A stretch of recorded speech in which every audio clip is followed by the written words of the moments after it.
Jared Polin, FroKnowsPhoto.com, and this is your Photo News Fix.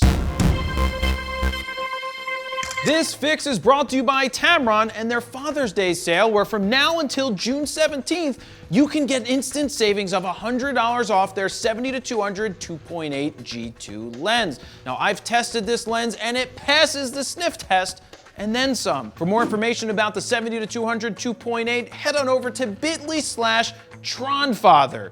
Yep, TronFather. First up, do you have an old film camera laying around that you would like to turn into an instant camera? Yes, you heard that right. Get instant photos from your old film camera. Now, I know it sounds odd and it took me a while to fully understand how it worked, but now that I get it, I think it's kind of cool. A company called Nim Lab has launched a Kickstarter for a product called Instant Magna 35.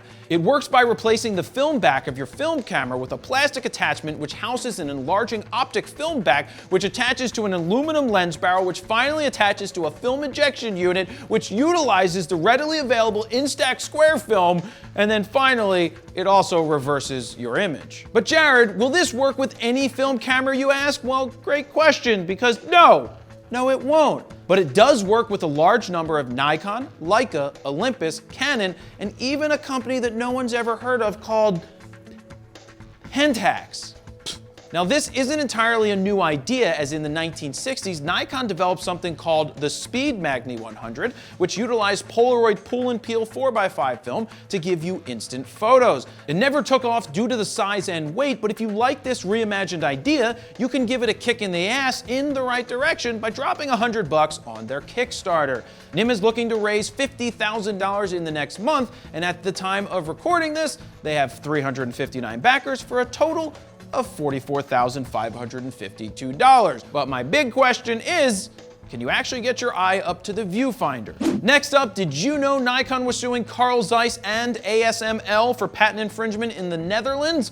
Dan, I'm not sure what ASML is, but I know that ASL was age, sex, location, so what's that make the M? I don't know. I don't know what the M is. Nikon was accusing Zeiss and ASML of infringing on their patent technology when they manufactured semiconductors without their permission. Hey Dan, Nikon is gonna 100% win this lawsuit. I know it. Bet on it. Moving on, a judge has ruled not in Nikon's favor. What? They lost? Anyway, they're ordered to pay 475,000 euros for court fees. Wait, that means they did lose. How'd they lose? I still don't know how they lost, Dan. They lost because ASML and Zeiss introduced two older patents of their own, which their products were based on. For that reason, the court has annulled Nikon's patent and all claims that they've made. Now, Nikon disagrees with this, and this is what they said, and this is what it sounds like. We disagree with this ruling, and we're planning on appealing. Now, here's what makes no sense to me. How did Nikon get granted a patent in the first place if Zeiss already had one for the same thing? This sounds like someone in the Netherlands wasn't doing their job in the first place. At the end of the day, what does this mean to you? Nothing.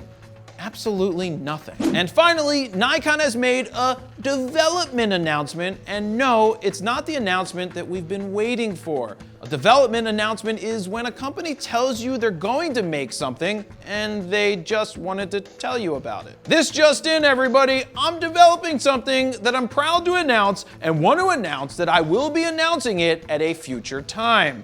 Thank you. Nikon announced the development of an AFS 500mm f/5.6e PFED VR full-frame lens for full-frame cameras. You might be thinking that this will be a huge lens, but with the use of phase Fresnel lens elements similar to what's in the 300 f4 PF, this lens will be smaller and lighter than its comparable predecessors. The big question is, why would you want to fix 500 5.6 when you can have the Nikon 200 to 500 5.6 zoom lens?